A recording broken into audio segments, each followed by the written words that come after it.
देखिए साहब, आज मुकम्मिल 1 महीना होने को आ रहा है जो कोविड सेकंड वेव का दौर चलने पर। ये 1 महीना हम किन तकालीफ़ों से गुजारें, ये अगर मैं बयान करना करूं तो मैं समझता हूं कि पूरी रात गुजर जाएगी, पूरा दिन गुजर जाएगा, लेकिन ये सिलसिला ख़त्म नहीं होगा। खैर, अल्लाह ताला ने हमको इन कठिन मुश्किलों में गुजारने की हिम्मत अता की, बावजूद इसके कि हुकूमत की बिल्कुलिया तौर पर लापरवाही, पुलिस का जुल्म, पुलिस के चालानात का जुल्म, पुलिस की मारपीट।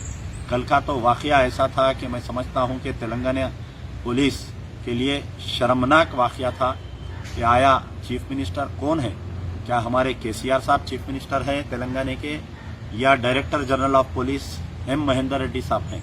चीफ मिनिस्टर साहब एक फैसला कोविड के रेस्ट्रिक्शंस में एक जियो ऑर्डर इशू किया, उसमें साफ वाजे है कि फूड सप्लाईज वालों को हम नहीं रोकेंगे, लेकिन जो ज़ोमैटो और आपके स्विगी और ईट स्ट्रीट, ये लोग जो कल सप्लाई कर रहे थे उनको मारा गया, उनके गाड़ियों को जब्त किया गया। मासूम लोग हैं, पढ़े लिखे लोग हैं उसके अंदर। सरकार नौकरियां नहीं दे रही है, इसलिए वो स्विगी और ज़ोमैटो में काम कर रहे हैं, लेकिन हुकूमत एक तरफ तो ना नौकरियां देती है, बल्कि हैदराबाद की पुलिस, खास तौर पर हैदराबाद साइबराबाद में ये बहुत शिकायतें हैं कि ज़ोमैटो वालों को, गरीब बच्चों को, उनकी गाड़ियों को सीज किया गया, मारा गया। ये बड़े अफसोस की बात है।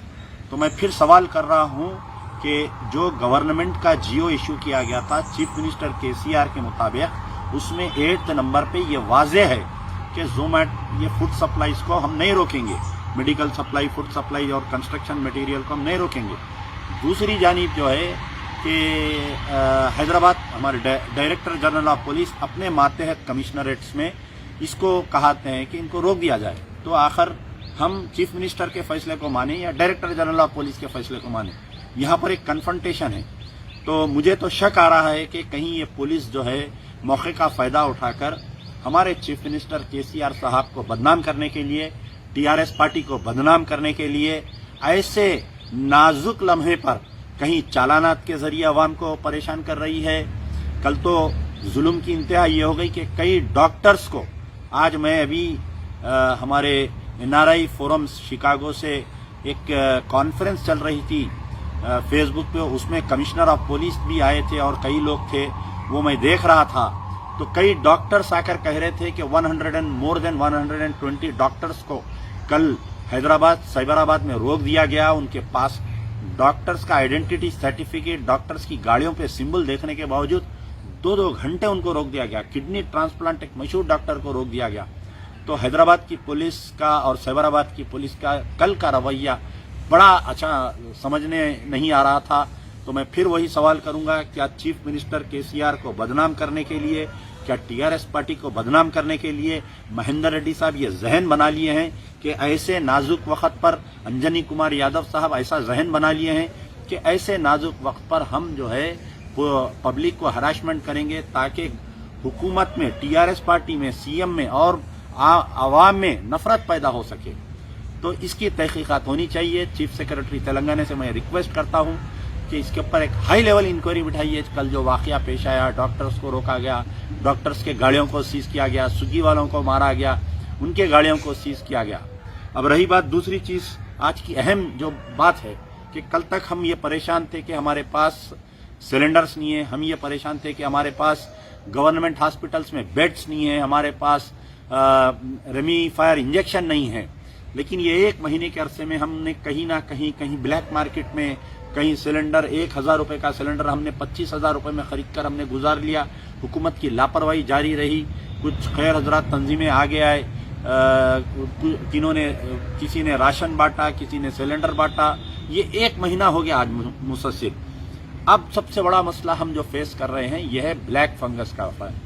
ब्लैक फंगस जो अचानक पिछले 7-8 दिन में केसेस में इजाफा हो गया है रिपोर्ट होने में। कई हमारे पुराने शहर के लोगों में भी हुआ। तो पहले तो ब्लैक फंगस के जो 5 दवाएं हैं, अहम दवाएं, ये कॉमन थे। ब्लैक फंगस आज नहीं आया, ये पहले भी ये बीमारी आती थी, लेकिन किसी ने इस बीमारी के बारे में मालूमात हासिल नहीं किए। जिसको होता था वो सरोजनी देवी आई हॉस्पिटल या ईएनटी जाते थे या आपके एलवी प्रसाद आई हॉस्पिटल जाकर इलाज करवा लेते थे। लेकिन ये कोविड पेशेंट्स जिनको हाइपर कोविड हुआ था और जो हाई ऑक्सीजन दिए थे, जिनको उनकी वजह से जिसको हाई शुगर पेशेंट्स को जिनको ये कोविड आया था, उनके लिए ब्लैक फंगस फिर से एक दोबारा नई बीमारी के शक्ल में ये आ रहा है। तो इस ब्लैक फंगस की दवा को हुकूमत की तरफ से, के.टी. रामाराव साहब की तरफ से एक मैसेज दिया गया था कि हम जो है इसकी ब्लैक मार्केट रोकने के लिए गवर्नमेंट सप्लाई करेंगी। आप जो है फलाने ईमेल एड्रेस पे या ट्वीट पे ये दवा के लिए प्रिस्क्रिप्शन के साथ आप मेल करिए। मेरे पास अब इमीडिएट एक तकरीबन 20 कंप्लेंट्स ऐसे हैं, नामों के साथ मैं कह सकता हूं कि जिनको ब्लैक फंगस हुआ है, गांधी हॉस्पिटल में एडमिट है, वो लोग अप्लाई किए हैं लेकिन उनको दवा नहीं दी जा रही है। प्राइवेट हॉस्पिटल्स में इलाज हुआ है, वो लोग जो है दवा के इंतजार में हैं।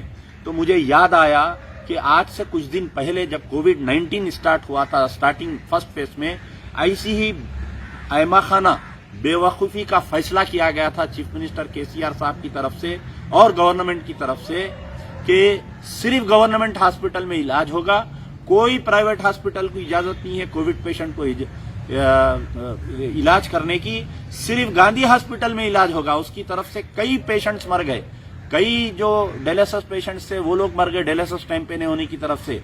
तो वो उसी तरीके का बेवकूफी का फैसला फिर से गवर्नमेंट ली है कि हम जो है ये ब्लैक फंगस की दवा को कंट्रोल करने के लिए गवर्नमेंट सप्लाई करेंगे। यकीनन एमआरपी पे दे रही, गवर्नमेंट फ्री नहीं दे रही।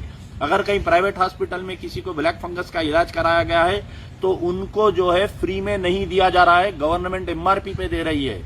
तो ठीक है, अगर गवर्नमेंट को ब्लैक मार्केट कंट्रोल करना है, आपके पास बहुत एजेंसीज है, आपके पास पुलिस डिपार्टमेंट है, आपके पास सीआईडी है, आपके पास इंटेलिजेंस है, आपके पास स्पेशल ब्रांच डिपार्टमेंट है, आपके पास ड्रग्स कंट्रोल डिपार्टमेंट है। आप जो है चोरी को नहीं रोकते हुए आप ये कर रहे हैं कि मकानदार को बोल रहे हैं कि तू घर खाली कर दे, यहां से मेरे स्टेट से चले जा, तू घर खाली करके। आप चोर को गिरफ्तार नहीं कर सक रहे हैं, बल्कि मकानदार को या जिसका सामान चोरी हो रहा है उसको ये बोल रहे हैं कि तुम वो सामान रखो मत बोल रही।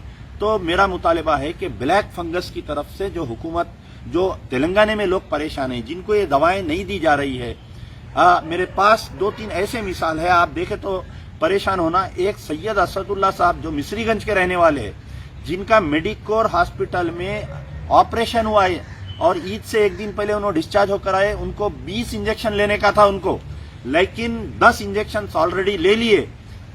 जब ब्लैक मार्केट में मिल रहे थे तो किसी तरीके से ये लोग खरीद लिए।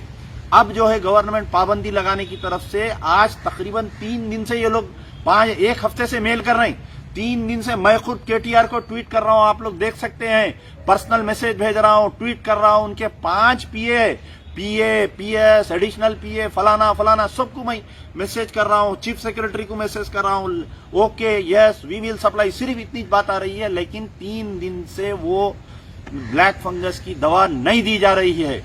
एक पेशेंट जो जहीराबाद का मासूम बच्चा है जिसको ब्लैक फंगस हो गया, गांधी हॉस्पिटल में लाए, 3 दिन से उसको दवा नहीं दिया जा रहा है। उसका भी अभी वीडियो मंगाया हूं, मैं ट्वीट करूंगा अभी। तो हुकूमत जो है ब्लैक मार्केट के नाम पे अवाम को मार दे रही, ये कैसी बात बताइए भाई।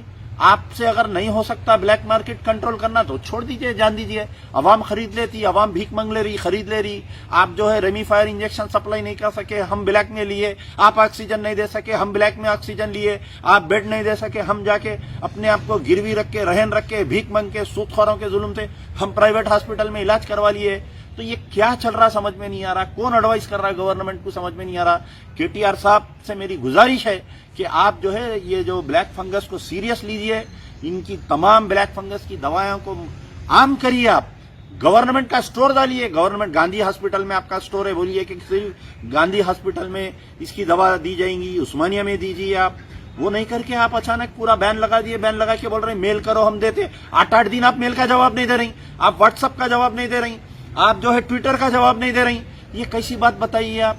अब वो क्या फिरका परस्ती कर रहे हैं वो बाद में बोलूंगा मैं आपको, लेकिन हकीकत ये है कि मुस्लिम पेशेंट्स को आप तबाह ताराज कर दे रहे हैं, मार दे रहे हैं आप। मासूम बच्चों को दवाखाने में ज़ईफुल, अब जिसका बाप जो है, जिनको ब्लैक फंगस का इलाज करवाया गया, 20 इंजेक्शनों में से 10 इंजेक्शन दे दिए, आज पिछले 7 दिन से उसको इंजेक्शन नहीं है। उसको आप तो वो पेशेंट पे क्या गुजर रही होंगी, वो फैमिली पे क्या गुजर रही होंगी, बताइए आप मेरे को। बड़े अफसोस की बात है, असदुद्दीन ओवैसी साहब हर मसले पर ट्वीट खेलते केटीआर से। ब्लैक फंगस की दवा आज अवेलेबल नहीं है, आपके मुंह में जबान है नहीं है, बताइए कि आपके मुंह को लकवा मारा, बताइए। वो friendly opposition leader Akbaruddin Owaisi कहां पर बैठे हुए, लंदन से खाली ऑडियो मैसेज रिलीज कर रहे हैं कि मैं खाना बांट रहा हूं, मैं फलाना कर रहा हूं, मैं ऐसा कर रहा हूं। अरे भाई, फिल वक्त ऑक्सीजन होना है, बेड होना है, फिल वक्त दवा होना है, ब्लैक फंगस की दवा होना है। आप क्या कर रहे हैं, आप लीडर ऑफ द अपोजिशन बैठे पूरे कोविड में। आप बताइए, क्या मजलिस के एमएलए जाके एक मर्तबा सीएम से मिले, क्या केटीआर से मिले, क्या बताइए आप? एक मर्तबा भी नहीं मिले ये लोग जाके। हेल्थ मिनिस्टर तो है नहीं, हेल्थ डिपार्टमेंट तो बिल्कुल हेडलेस बॉडी हो गया। तो ये क्या चल रहा है? पुलिस के चालाना, आज से कुछ दिन पहले 7 एमएलए जाके मिले कमिश्नर ऑफ पुलिस से, कमिश्नर ऑफ पुलिस चॉकलेट देके चला दिए। कल दुनिया का जुल्म, कल दिन भर चालानात, परसुम जुल्म, परसुम चालानात, फिर 10 बजते टेलीफोन चालू हो गए, साहब हमारी गाड़ी। अरे 10 बजे, 9:45 से शुरू हो जा रही चालानात। आज तो शराब की दुकान पे 200 आदमी है, पुलिस चालान नहीं कर रही, पुलिस उल्टा इंतजाम कर रही। लोकल पुलिस जाके, ट्रैफिक पुलिस जाके शराब की दुकान पे, मेडिकल हॉल पे जरा गाड़ियां दिखते ही फौरी आ जा रहे, ठोले आके, खटमला आके शुरू कर दे रहे, फोटो वाले ना। अरे क्या है साहब? अरे मार दो, हमारे को ऐलान कर दो, हेलीकॉप्टर से लाके पूरी जहरीली गैस मार दो, अवाम पे मर जाते पूरे जने। कई को ऐसा कर रहे हैं आप लोग, समझ में नहीं आ रहा मेरे को। मर जा रही अवाम, रो रही साहब, ऑटो वाले, ठेले वंडिया वाले रो रही चालानात से। मजलिस वाले को तो क्या हो गया नहीं मालूम, क्या अल्लाह की मार पड़ी। जब कोई अगर तबाही के रास्ते पर जाता है, याद रखो आप, अल्लाह ताला उसका इख्तिदार नहीं खींचता, उसकी दौलत नहीं खींचता, उसका पैसा नहीं खींचता, उसके अक्ल पे पर्दा डाल देता। असदुद्दीन ओवैसी के अक्ल पे पर्दा पड़ गया, अकबरुद्दीन ओवैसी के अक्ल पे पर्दा पड़ गया। इसीलिए ना ऑक्सीजन पर बोल रहे हैं, ना गवर्नमेंट के बेड्स पर बोल रहे हैं, ना रेमीफायर इंजेक्शन पे बोल रहे हैं। ये ब्लैक फंगस कितनी सीरियस बीमारी है, कम से कम इस पे पर बोलो, जाके सीएम से मिलो, एडवाइस करो। साहब अगर ब्लैक मार्केट हो रहा तो आप कहने एजेंसी से है। क्या कर रहे हैं पुलिस वाले, क्या कर रहे हैं वो मखबेरी करने वाले, स्पेशल ब्रांच वाले, इंटेलिजेंस वाले? निकाल के उसको गिरफ्तार करो, शूट कर दो, लाके फांसी दे दो ब्लैक मार्केट करने वाले को। हमको कुछ नहीं बोलेंगे, लेकिन आप जो है पेशेंटों को मरने छोड़ दिए। 20 इंजेक्शन में से उन्हें 10 इंजेक्शन ले लिया, 7 दिन का गैप आ गया। वो गैप आ गया तो फिर से उसको पूरी 20 दिन की दवा देना पड़ता। मेरा मुतालिबा on behalf of MBTI demand, black fungus की दवा इमीडिएटली अवेलेबल करिए। वो आपको कैसा देते हो आपकी जिम्मेदारी है। आप जो है गवर्नमेंट सप्लाई करते या आप जो है प्राइवेट हॉस्पिटलों से, प्राइवेट मेडिकल हॉलों से देते, वो आपकी जिम्मेदारी है, दवा देना है। आप बोले ईमेल पे जवाब रिक्वेस्ट भेजो, 8-8 दिन जवाब नहीं दे रहे ईमेल का। डिस्ट्रिक्ट के जो इंचार्ज आप जिनको बना के बिठाए हैं, ना केटीआर ऑफिस से जवाब आ रहा, ना केटीआर के व्हाट्सएप पे जवाब आ रहा, मर जा रहे लोग। तो ये हमारा मुतालिबा है कि ब्लैक फंगस को चीफ मिनिस्टर सीरियस लेना चाहिए, केटी रामाराव साहब सीरियस लेना चाहिए। असदुद्दीन और लापता अकबरुद्दीन ओवैसी मुंह खोलना चाहिए, हुकूमत से लड़ना चाहिए। यार जिंदा सोबत बाकी।